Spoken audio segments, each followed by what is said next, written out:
Queremos continuar reflexionando en la palabra de Dios, hoy en el capítulo 5 del libro de Mateo. En este capítulo 5 empieza un discurso muy especial de nuestro Señor. Se llama el Sermón del Monte y abarca capítulo 5, capítulo 6 y capítulo 7 de Mateo.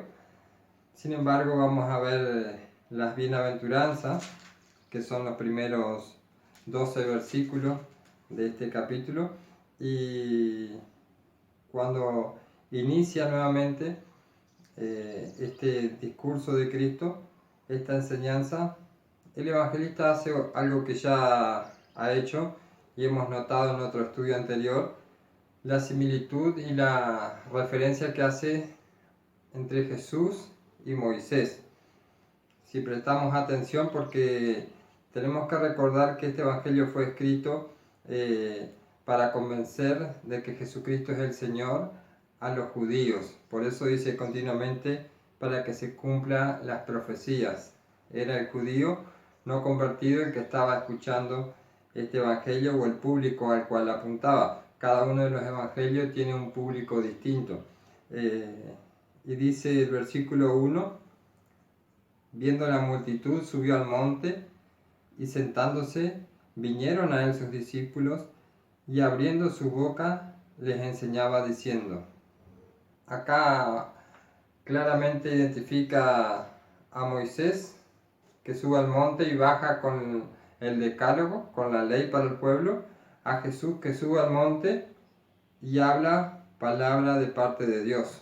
Porque acá hay un hebraísmo que quizás a nosotros no nos suena habitual, pero sí a los judíos, y dice, y abriendo la boca les enseñaba. Digamos, damos por entendido que si uno está hablando tiene que abrir la boca para hablar, ¿no? Sin embargo, es una frase rabínica que indica que la persona está enseñando o está hablando de parte de Dios y no de parte de sí misma. Eso es lo que está diciendo acá el Evangelio Mateo, ¿no? Y abriendo su boca les enseñaba diciendo. Es decir, Jesucristo subió al monte para bajar al pueblo palabra de Dios. Era lo que había hecho Moisés. Entonces, así como Moisés trajo los 10 mandamientos para el pueblo de Israel, Jesucristo en el Sermón del Monte, capítulos 5, 6 y 7, trae los mandamientos para la vida cristiana. ¿Se entiende? Esto tenemos que tenerlo muy en claro, porque si queremos saber cómo tiene que ser la vida de un discípulo de Cristo, bueno, acá está las enseñanzas para la vida cristiana. Tesoros en el cielo, el afán, la ansiedad, el no juzgar a los demás, la regla de la oración, lámpara del cuerpo, las riquezas, es lo que tenemos que saber para la vida cristiana. Entonces, así como Israel tenía un decálogo, la iglesia tiene una ley, que es la ley de Cristo, que esto lo dice Pablo también en sus epístolas, habla de la ley de Cristo, y cuando Pablo habla de la ley de Cristo está hablando de esto, del sermón del monte. Así que comenzamos con esta introducción, ahora metiéndonos ya en el tema de las bienaventuranzas. Dice la primera, bienaventurados los pobres en espíritu, y esto tiene que ver con la necesidad de reconocer que necesitamos de Dios. En estas bienaventuranzas lo que va a estar enseñando o mostrando Cristo es el paso progresivo de una persona sin Cristo a una persona con Cristo que lleva frutos. Vamos a ver una progresividad en las bienaventuranzas de la persona apartada de Dios, convertida y con frutos. Por eso el primer bienaventurado, la primera bienaventuranza, esta palabra significa bendecido, dice los pobres en espíritu, quiere decir los que reconocen que necesitan a Dios. El primer paso de una persona alejada de Dios es reconocer que necesita de Dios. Bienaventurados los que lloran, quiere decir los que experimentan el arrepentimiento, porque el arrepentimiento trae lágrimas en los ojos y al corazón. Y acá yo me anoté un versículo de Pablo, 2 Corintios 7:10, dice el apóstol, porque la tristeza que según Dios produce arrepentimiento para salvación. Esa es la tristeza que Dios pone en el corazón, es la que produce arrepentimiento para salvación, y de eso está hablando Cristo acá. Por eso dice: bienaventurados los que lloran, aquellos que son conscientes de su necesidad, padecen o sienten el arrepentimiento en su corazón y se entregan a Cristo. La tercera bienaventuranza dice: bienaventurados los mansos. Esto es una necesidad de aquella persona que ingresa al cuerpo de Cristo, que se hace parte de la iglesia. Necesitamos ser mansos.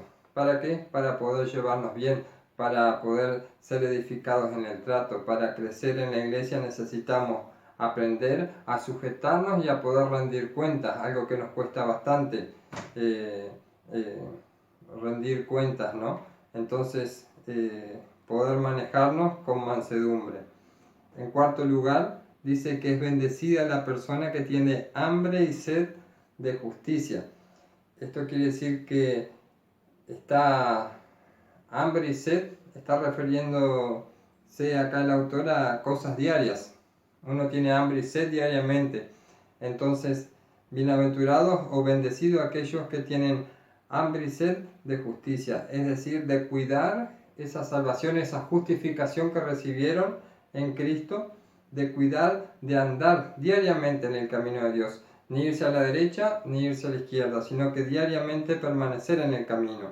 Y ahora viene como quinta, sexta y séptima bienaventuranza, los resultados de la salvación. Hasta acá vimos la persona apartada, convertida, versículo 7 de Mateo.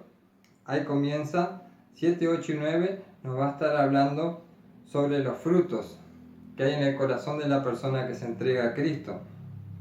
Bienaventurados los misericordiosos, bienaventurados los limpios de corazón y bienaventurados los pacificadores. Acá Cristo enumera 3 características de la persona que pertenece a su reino. Misericordioso es alguien que no devuelve mal por mal.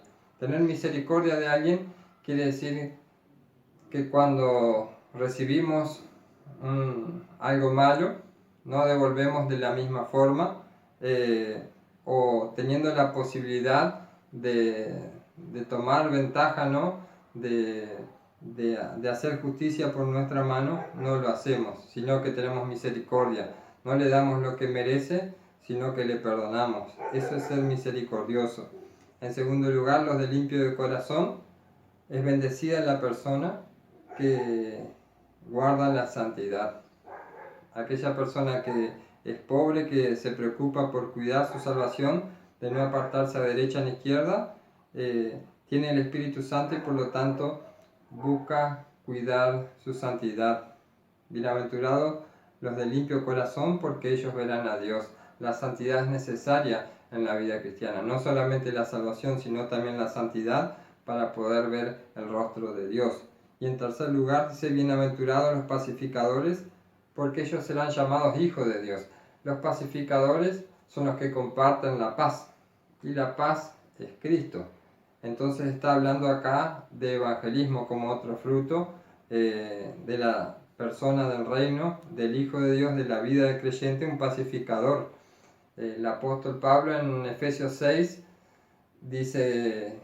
describe la armadura del creyente comparándola con un soldado romano y dice: pónganse los zapatos para anunciar el Evangelio, pónganse los zapatos de la paz. También en Romanos 10 hay un pasaje en donde dice: qué hermosos son los pies de aquellos que anuncian la paz, de aquellos que anuncian las buenas noticias. Entonces, paz es buena noticia, paz es salvación. Y Jesucristo también le dijo a sus discípulos: vayan a las casas y digan paz a vosotros. Si le reciben, la paz será sobre ellos, y si no le reciben, la paz les será quitada. Pero en cuanto a ustedes le reciben, a mí me reciben, y en cuanto a ustedes le rechazan, a mí me rechazan. Lo que estaba diciendo Cristo: no se hagan problema en el momento de compartir la paz y el Evangelio. Si sentimos o recibimos rechazo de parte de la gente, porque no es a nosotros a quienes se está rechazando o aceptando, sino que es a Cristo mismo. Entonces, ser pacificadores es ser proclamadores de la buena noticia. Y las últimas dos bienaventuranzas, que calculo que son las que menos debe gustar, dice: bienaventurados los que padecen persecución por causa de la justicia, y bienaventurados sois cuando por mi causa vituperen y persigan y digan toda clase de mal contra vosotros mintiendo. ¿Qué son estas dos bienaventuranzas? 8 y 9. Octava y novena bienaventuranza, versículos 10 y 11 del Evangelio de Mateo 5, nos está dando lo que va a pasar si nosotros cumplimos con las 7 primeras bienaventuranzas. Si nosotros reconocemos que necesitamos a Cristo, nos arrepentimos, nos acercamos a Él, cuidamos nuestra salvación. Si nosotros somos mansos, tratamos con misericordia, andamos en santidad, predicamos el Evangelio, nos va a pasar lo que dice acá. Alguien nos va a injuriar, alguien va a decir mentira contra nosotros, vamos a padecer persecución en mayor y menor grado, dependiendo el tiempo que nos toca vivir, pero son las consecuencias de ser un hijo de Dios. Entonces está escrito para advertirnos. Sin embargo, la palabra bienaventurado, repito, es bendecido. Tenemos que sentirnos bendecidos si alguien miente para dañarnos. ¿Por qué? Porque quiere decir que estamos haciendo lo correcto. Así que te dejo esta palabra de bienaventuranza y acordate, si queremos saber cómo es la vida de un cristiano, acá está la enseñanza de Cristo dada desde el monte como palabra de Dios para la iglesia. Mateo 5, 6 y 7. Que Dios te bendiga y que tengas un buen día.